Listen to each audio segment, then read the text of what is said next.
Hello students, मैं प्रीति ढुल मेरे साथ आज आप कक्षा 10वीं के मैथ का अध्याय 1 वास्तविक संख्याओं का परिचय डिस्कस करेंगे।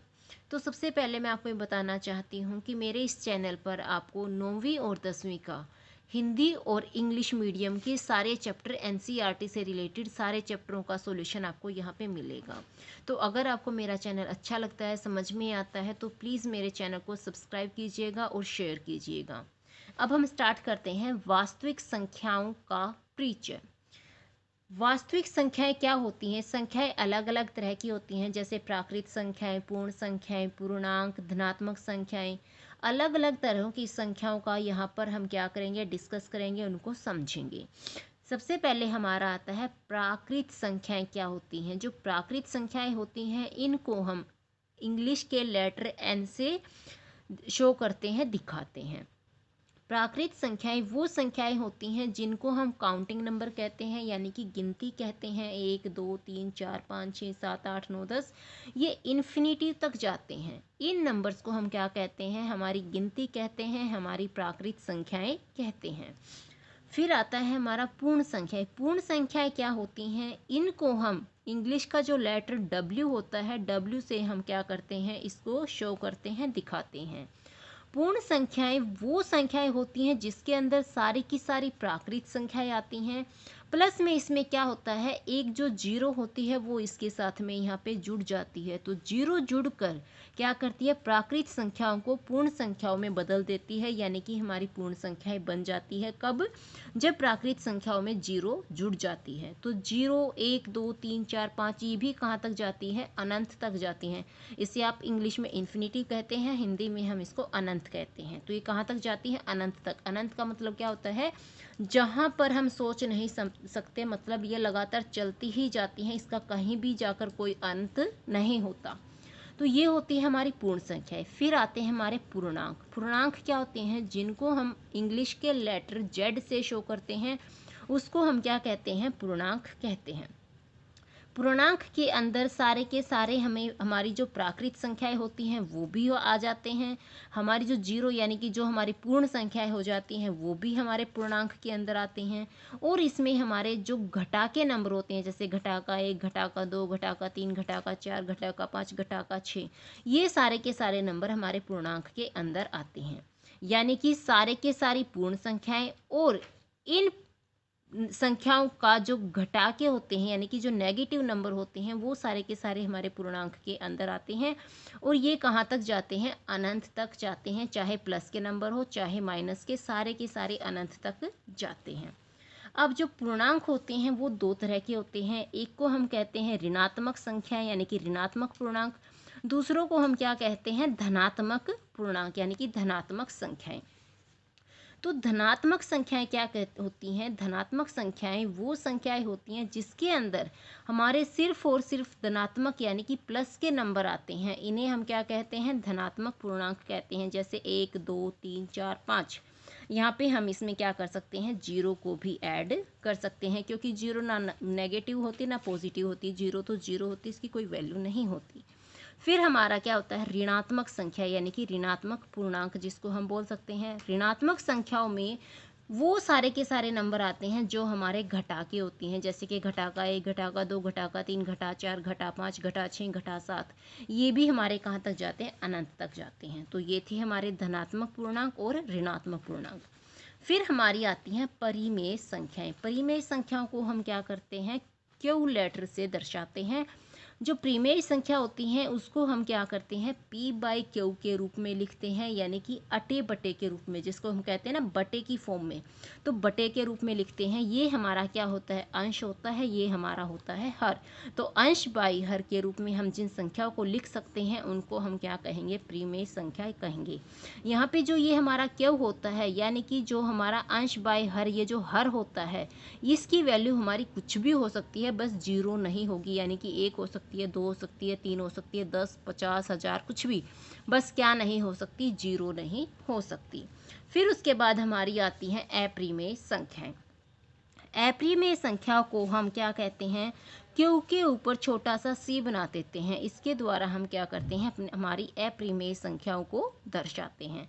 अपरिमेय संख्या कौन सी होती है, जिनको हम क्या करते हैं, रूट के रूप फॉर्म में लिखते हैं, जैसे कि √2, √5।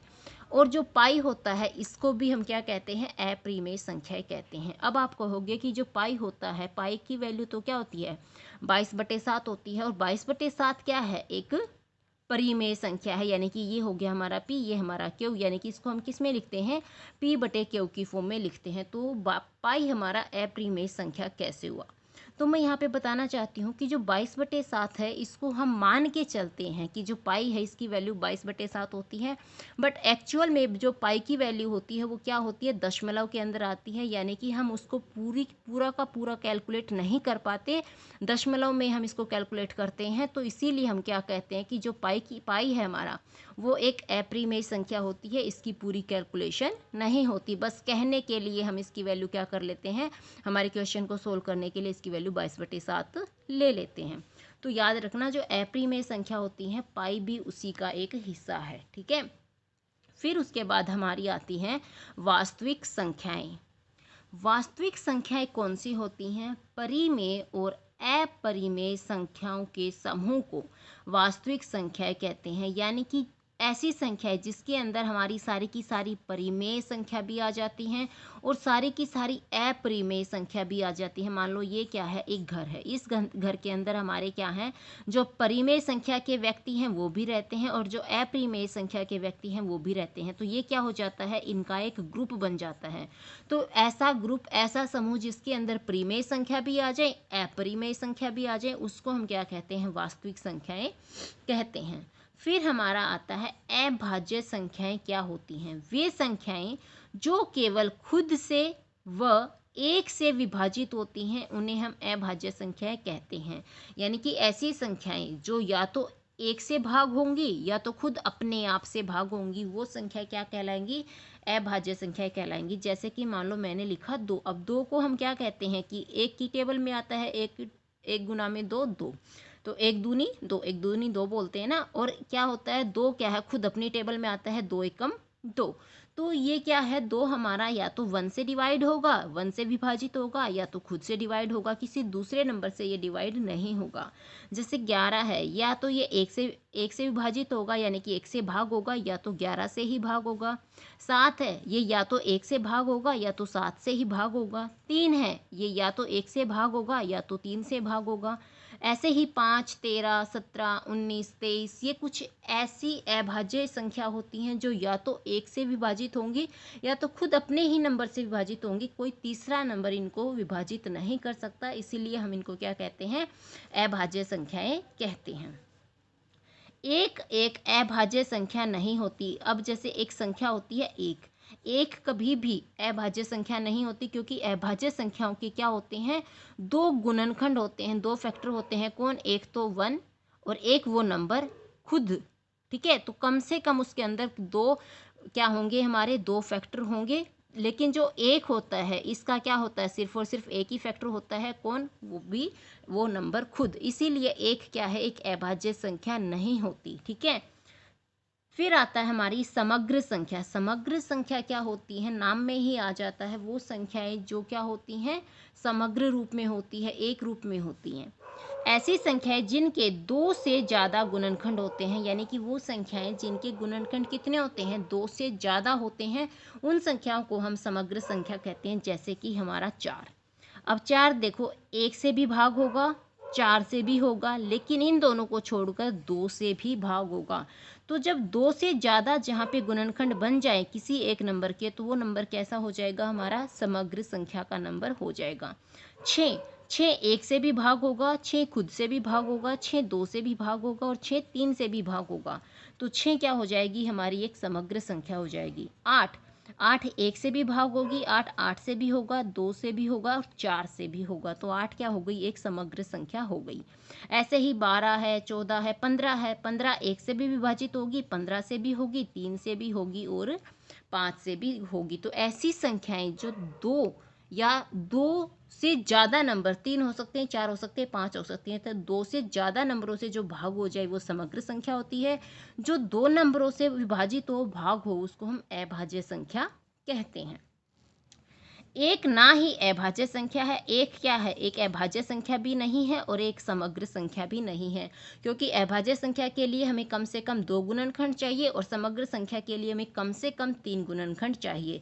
लेकिन जो एक होता है उसका सिर्फ और सिर्फ एक ही गुणनखंड होता है, इसलिए ना तो ये अभाज्य संख्या होती है ना ही समग्र संख्या होती है। और ऐसे छोटे छोटे क्वेश्चन पेपर में पूछ लिए जाते हैं कि एक कौन सी संख्या है, अभाज्य है, समग्र है, कैसी संख्या है, तो हमें पता होना चाहिए। फिर हमारा इस चैप्टर के अंदर आएगा यूक्लिड विभाजन प्रमेय का, यानी कि यहाँ पे हमारी प्रमेय का यूज़ होगा। तो ये कौन सा है, हमारा यूक्लिड विभाजन प्रमेय है। इसमें हमें क्या होगा, जैसे ये हमारा क्या है 17 है, 17 को हमें 3 से भाग करना है, तो कितना आ जाएगा 3 पंजे 5 पे चला जाएगा, 3 पंजे 15, तो यहाँ पे क्या बचा 2। ठीक है, तो ये 17 क्या है, 17 को हम क्या कहते हैं, भाज्य कहते हैं, और इंग्लिश में हम इसको क्या कहते हैं, डिविडेंड कहते हैं। तो 17 क्या है, एक भाज्य संख्या है, यानी कि हमारा भाज्य है, या फिर हम इसको इंग्लिश में डिविडेंड कहेंगे। ये 3 यानी कि जिससे हम भाग कर रहे हैं उसको हम क्या कहते हैं, भाजक कहते हैं, और इंग्लिश में हम इसको क्या कहते हैं, डिवाइजर कहते हैं। ये जो यहाँ पे आता है इसको हम क्या कहते हैं, भागफल, यानी कि हमारा भागफल क्या आया, 5 आया। इंग्लिश में हम इस भागफल को क्या कहते हैं, कोशंट कहते हैं। ये हमारा क्या है, 2 क्या है हमारा, जब हम भाग करते हैं तो लास्ट में जो हमारा बच जाता है वो क्या होता है, हमारा शेषफल होता है। तो ये 2 क्या है, हमारा शेषफल है। इंग्लिश में हम इसको क्या कहते हैं, रिमाइंडर के नाम से जानते हैं। तो जो यूक्लिड विभाजन प्रमेय का होगा उसमें क्या होगा, हमारे पास 2 नंबर होंगे। जो बड़ा नंबर होगा वो हमारा डिविडेंड होगा, जो छोटा नंबर होगा वो हमारा क्या होगा, डिवाइजर, यानी कि भाग करने वाला होगा। और हमें इसमें भाग करके दिखाना और बताना है कि कौन तो भाज्य है, कौन भाजक है, कौन भागफल है और कौन शेषफल है। यूक्लिड विभाजन प्रमेय का प्रयोग कैसे करना है, जैसे हमारा ये है 17, 17 क्या था, हमारा भाज्य जिसको भाग करना है। 3 ये क्या हमारा भाजक जो कि भाग करने वाला है। फिर हमारा भागफल क्या आया था 5, तो इसको हम क्या लिखेंगे, 3 गुना में 5 जमा में 2 क्या आया था, हमारा शेषफल आया था, तो इसको हम क्या लिखेंगे, भाज्य बराबर है भाजक गुना भागफल जमा में शेषफल। भाजक को हम हमारे चैप्टर के अंदर ए के नाम से पढ़ेंगे, भाजक को हमारे चैप्टर में बी के नाम से पढ़ेंगे, भागफल को हम इस चैप्टर में क्यू के नाम से पढ़ेंगे और शेषफल को हम आर के नाम से पढ़ेंगे। तो ये जो फार्मूला है वो क्या बन जाएगा, ए बराबर है, यानी A is equal to B गुना में क्यू, यानी कि B into Q, B Q plus में आर। अब यहाँ पे जो हमारा शेषफल होता है ये क्या होता है, हमारा शेषफल होता है, यानी कि हमारा रिमाइंडर होता है। ये जो रिमाइंडर है ये हमारे आर से छोटा होगा, यानी कि जो रिमाइंडर आएगा वो या तो 0 आएगा या 0 से बड़ा हो सकता है, लेकिन जिससे हम भाग करते हैं जो हमारा भाजक होगा, चाहे 3 है तो वो 3 से छोटा होगा, 4 है तो वो 4 से छोटा होगा, 2 है तो वो 2 से छोटा होगा। मतलब यहाँ पे हमारा जो शेषफल होगा वो 0 आ सकता है या 0 से बड़ा नंबर आ सकता है, लेकिन जो भी हमारा बी होगा यानी कि भाजक होगा उससे हमारा छोटा नंबर होगा, उससे बड़ा नंबर नहीं होगा, ना ही उसके बराबर होगा।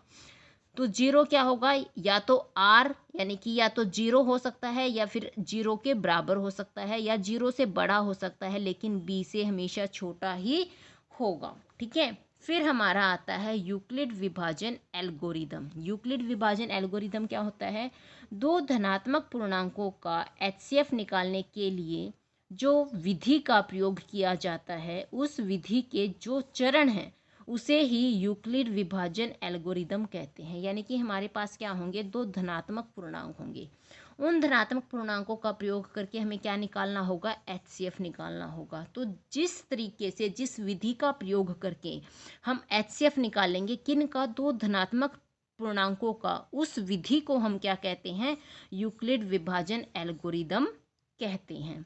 फिर हमारा लास्ट है √2 एक अपरिमेय संख्या है, यानी कि जो √2 है ये क्या है, हमारी एक अपरिमेय संख्या होती है। इसका प्रयोग हम क्या करेंगे, इसको हम प्रमेय के द्वारा समझेंगे, थ्योरम के द्वारा समझेंगे। ठीक है, ऐसे ही √5 क्या है, एक अपरिमेय संख्या है। पाई क्या है, एक अपरिमेय संख्या है। तो ये था यहाँ पे हमारा इंट्रोडक्शन। अगर आपको मेरी वीडियो अच्छी लगती हो, समझ में आती हो, तो प्लीज़ मेरे चैनल को लाइक, शेयर और सब्सक्राइब करना मत भूलिएगा। Thank you.